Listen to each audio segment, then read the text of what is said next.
video together with Bianca, a lovely lady who is an owner of Water Regional, the oldest leather merchant in London.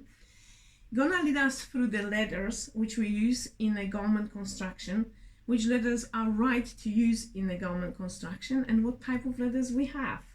Yes? Yeah. So we're gonna show you today. Stay tuned if you're interested to learn that subject.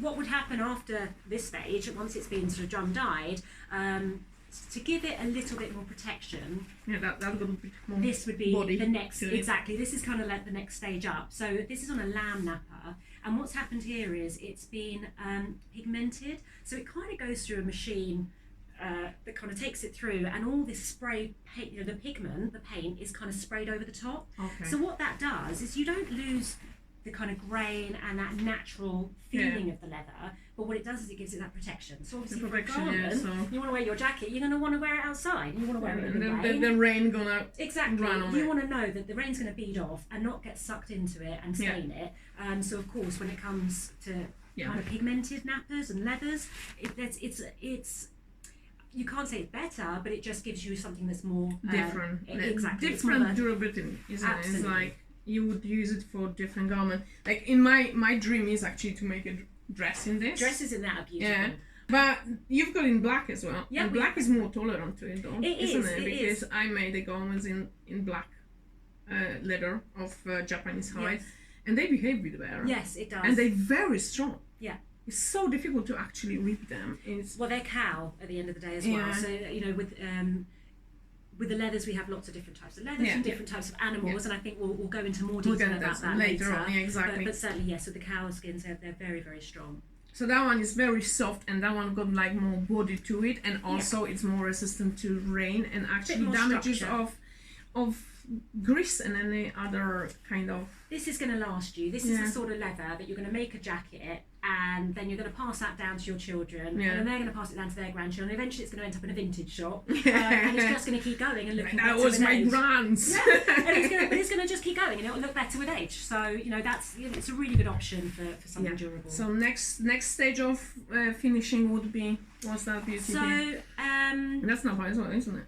yeah, this is nappa as well. Actually, we'll jump around, but this one actually has been finished with a Lycra back, and that gives it the stretch. stretchy one. So this is stretch nappa. So it's the same. So all the dreamers, pigmented. all the dreamers of the leather leggings. Leather here we come. leggings. Yeah, you can't beat them. But as you can see, it's got like a one-way stretch with the Lycra on the back, so you don't have to line it. Yeah. And you're not going to get that kind of saggy knees, which No. we used to get with the old, the leggings that used to, or the leggings. Actually, I've got a story about how you cut the leather, because leather is not always stretching everywhere, you see. Yes. And the ones we were getting with a saggy knees or saggy bum was only because people who cut the garment, they didn't actually pay attention to, I say always that is a grain, although grain means something else in leather than in a fabric. But when people deal with a fabric, they know there is a cross grain and grain fiber. The same is actually with animal. And we would call that second grain, let's say, is the spine line on the animal. Yes. And if you think logically, the spine is the strongest part of the skin. And animal as us stretches this way, isn't it? Yes. Like that the back it stretches that way, yeah? So when we had this animal here, that was bum, that was neck. Here is the spine. So actually they stretch less here. So if you cut your waistbands, your bum and knees from the less stretchy areas, when you understand the how leather works, then they not saggy that much. Oh, see, that's really important as well. Yeah, that's very important for people to know. Yeah. Looking at obviously a regular lamb nappa without the Lycra back, same principle. Yeah, obviously, that's what I meant. Exactly. That would be a spine here. Yeah. And you can actually tell when you're looking at it that the grain of the leather itself it's much tighter. So let's tell our viewers what grain is and how you're looking at the grain in leather and what that really means in skin. So obviously we're looking at a natural piece of leather here. The centre of the skin here has the tightest grain. The grain is actually, it's like where the hair follicle is, but it's also like us, the kind of where our skin is. You can kind of see the skin, you know, and that's what gives leather that lovely character. That's what sets it aside from imitation. Well, I mean, we obviously have imitation leather, of skin. Yeah, exactly. It sets it aside from the fabrics, etc. Yeah. Obviously, when you're looking at a whole skin, you can see it's got a varied shape. You know, we've got the neck up here and the butt down at the bottom. Yeah. And within the skin, like us, they move, and like us, there's a little bit of give in the areas that kind of stretch over time, and you can really kind of see this on the edges of the skins. So, I mean, I don't know if it would pick up, but what happens here, the grain bursts. So, like us, the kind of stretches and stretch marks and everything from the movement. So, when you're thinking about your garment, really with the panel sizes, you know, you've got to try to think you're going to get a panel. You want to get the best out of the skin. So there's going to be a degree of wastage where this kind of area of the burst grain that you don't want to necessarily have that in the most prominent parts of your garment. Exactly. But it doesn't mean you have to discard it. It just means that it becomes facing. It might be the edge of a pocket or it's the inside of a pocket. Very important to think about it. What part of pattern you're gonna cut from the main area of the leather. Yeah. Because it is usable, these things, but exactly like you're saying, into little pieces like jet pockets. Jet pockets can be made of that because it's actually soft and it can be nice, or facings which you don't see anymore because they're inside of the garment.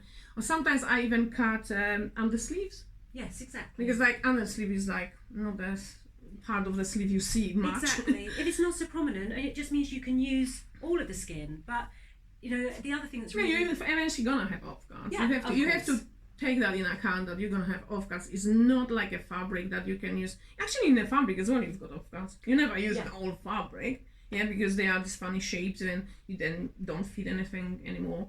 And it's very often that the leftover is gonna be more than in a fabric would be, and because it's more expensive. Yeah. Not always, isn't it? Actually, laces can be 200 quid. You can get very expensive fabrics, of course. So yeah. So it's not always like I think it's a misconception that people think, oh, leather is so expensive. Yeah, it doesn't necessarily have to be that way. I mean, a skin like this, you're looking at probably about £25. Yeah. Oh, that's a big skin. What is it? 6, 7? This is a 10-foot skin. That's 10 foot. Yeah. Okay. So yeah, for everyone to realize the size. So in your house, you're selling by square footage. Yeah, we sell by the square foot,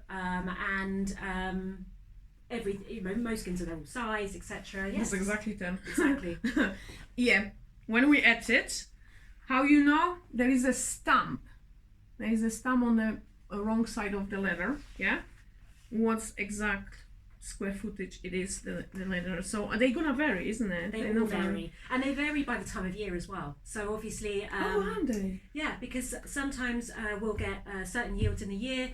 They're much smaller. They could be, on our lambskins, they could be maybe 6-7 square feet. Other times of the year, they come in, they're enormous. They're 14-15 square feet. Depends what they ate. Ginormous, exactly. It also depends when the cull is. Yeah. So that's, because it's natural, again, we're at the mercy of when those skins come in. We're not saying they all need to be this size because this is what we need. It doesn't work like that. This is a byproduct at the end of the day. So we have to be mindful of that. Exactly. Perfect. Thank you, Bianca, for sharing your amazing knowledge about the leathers you've got in your warehouse.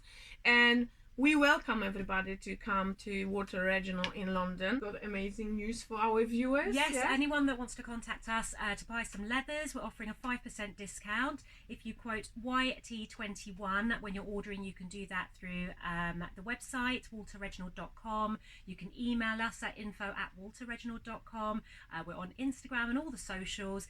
So any way that you want to contact us, you're welcome. And we're more than happy to send out cuttings and give you any further information that you might want to know. Bianca is lovely to talk to. She's very passionate. So fire up the questions and ask about that discount code. And I'm gonna give you all details under the video. And thank you so much for watching.